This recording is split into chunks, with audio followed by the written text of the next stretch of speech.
नमस्ते, दी top class देख रहे हैं आप और मैं हूं अभिनय सिंह। आज जानेंगे 1962 में लड़े गए भारत और चीन के बीच में युद्ध के बारे में कि आखिर क्यों भारत और चीन के बीच में युद्ध हुआ और भारत और चीन के बीच में युद्ध की कुछ खास बातें। तो चलिए वीडियो को स्टार्ट करते हैं।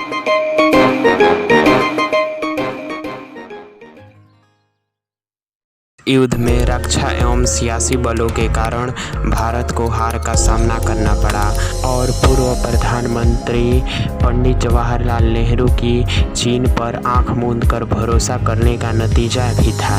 युद्ध का नुकसान दोनों ही देशों को उठाना पड़ा। भले ही चीन स्वीकार ना करता हो, लेकिन वहां पर 1962 युद्ध के बाद भारी भूखमरी फैली थी। तारीख 20 अक्टूबर 1962। जब भारतीय सैनिक अपने शिविर में सो रहे थे, तभी चीन के सेना ने भारतीय सेनाओं पर हमला कर दिया।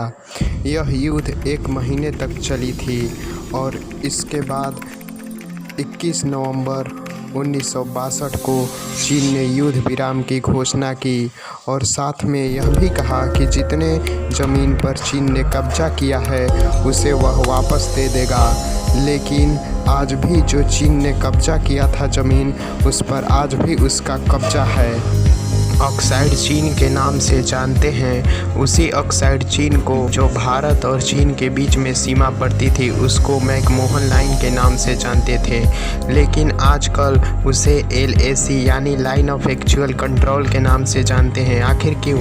यही वजह है जो चीन ने 1962 में भारत के ज़मीन पर कब्जा कर लिया था। भारत और चीन के बीच में युद्ध के आसार तो 1949 से ही नज़र आ रहे थे, लेकिन इसको पंडित जवाहरलाल नेहरू ने नज़रअंदाज किया और दलाई लामा को, तिब्बती धर्मगुरु को भारत में शरण देना भी एक प्रमुख वजहों में से एक था। तो आइए जान लेते हैं किस जगह पर यह जो भारत और चीन के बीच में जंग का मैदान बना था। तो उत्तर पूर्व में जो आज अरुणाचल प्रदेश के नाम से जाना जाता है, वहीं पर भारत और चीन के बीच में युद्ध हुआ था। में भारत को हार का सामना करना पड़ा था और भारत इस युद्ध में हार गया था, लेकिन वहीं प्रधानमंत्री पंडित जवाहरलाल नेहरू को कूटनीति सिखा गया। वह आंख मूंदकर चीन पर जो भरोसा करते थे, वह उससे बहुत ही दुखी थे। चीन से इतनी ज़्यादा दोस्ती के बजाय वह मानते थे कि यह आपसी झगड़ा है, इसे बातचीत से समझाया जा सकता है, लेकिन यह युद्ध तक पहुंच गया। देश से बहुत सारे लोगों ने पंडित जवाहरलाल नेहरू की किरकिरी की। पूरे देश भर में पंडित जवाहरलाल नेहरू की किरकिरी हुई। तत्कालीन राष्ट्रपति सर्वपल्ली राधाकृष्णन ने भी सरकार को कटघरे में खड़ा किया। पुरुष कहे जाने वाले सरदार वल्लभ भाई पटेल ने चीन को हमेशा गद्दार कह के ही संबोधित किया। जवाहरलाल नेहरू को सरदार वल्लभ भाई पटेल ने कई बार समझाया, लेकिन सरदार वल्लभ भाई पटेल की बातों को पंडित जवाहरलाल नेहरू ने नज़रअंदाज किया। यह भी कारण यह मुख्य है कि भारत को और चीन के बीच में युद्ध हुआ। भारत और चीन के बीच में युद्ध कुछ इस प्रकार से हुआ था। इससे पहले 1949 में भारत और चीन के बीच में लद्दाख में चीन ने युद्ध का माहौल बनाया, लेकिन इसको भारत समझ नहीं पाया। यही कारण है कि भारत और चीन के बीच में युद्ध हुआ। 1962 में अरुणाचल प्रदेश के सीमाओं से लगी हुई चीन की सीमा के बीच में हुआ। यह ऊंची ऊंची चोटियों पर युद्ध हुआ और यह युद्ध 1 महीने तक चलता रहा। 21 नवंबर को युद्ध विराम के बाद चीन ने घोषणा तो कर दिया कि वह भारत की ज़मीन को जो उसने युद्ध के दौरान हड़प लिया है उसे वापस दे देगा, लेकिन ऐसा कुछ नहीं हुआ। इस युद्ध के बाद यह भी साफ हो गया कि भारत के राजनीति में बहुत से अलगाव हैं।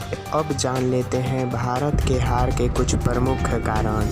कमांडर और रक्षा मंत्री का गैर जिम्मेवार व्यवहार। चीन से भारत को हार मिली उसका प्रमुख वजहों में से एक रहा। कमांडर को जो अनुभव चाहिए वो इनके पास नहीं था और तब पर भी इन्हें कमांडो बनाया गया, तो इसके लिए रक्षा मंत्री को जिम्मेवार माना गया। अब जानते हैं खुफिया एजेंसियों की नाकामियाँ। भारत और चीन युद्ध से पहले खुफिया एजेंसियों को इनपुट मिलता रहा कि चीन भारत पर हमला कर सकता है, लेकिन इसको नज़रअंदाज किया गया के खिलाफ ना ही उचित रणनीति भारत बना सका और ना ही युद्ध की तैयारी कर सका। भारत के पास रक्षा उपकरणों की भारी किल्लत। मंत्री पंडित जवाहरलाल नेहरू की नाकामी। जवाहरलाल नेहरू उस वक्त यह सोच रहे थे कि चीन भारत पर कभी हमला नहीं कर सकता, लेकिन हुआ इसके उल्टा कि एक बड़ा युद्ध हो गया। इसमें खुफिया एजेंसियों और सैनिक अधिकारियों का भी भारी कमी सामने आया, लेकिन वह भी क्या करते। प्रधानमंत्री पंडित जवाहरलाल नेहरू की मुंह के सामने उनकी बुराई करना उनकी बस की बात नहीं। उनमें इतनी हिम्मत नहीं थी कि वह प्रधानमंत्री की बुराई कर सकें। उचित एयरफोर्स का उपयोग ना करना। अगर भारत उचित एयरफोर्स का उपयोग करता तो कितने लोगों को यह भी मानना था कि नतीजे कुछ अलग भी हो सकते थे।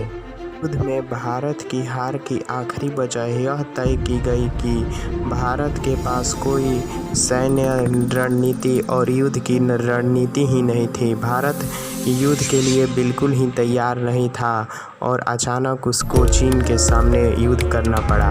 आप इस वीडियो के बारे में क्या सोचते हैं और कैसी लगी आपको ये वीडियो, कमेंट करके ज़रूर बताइएगा।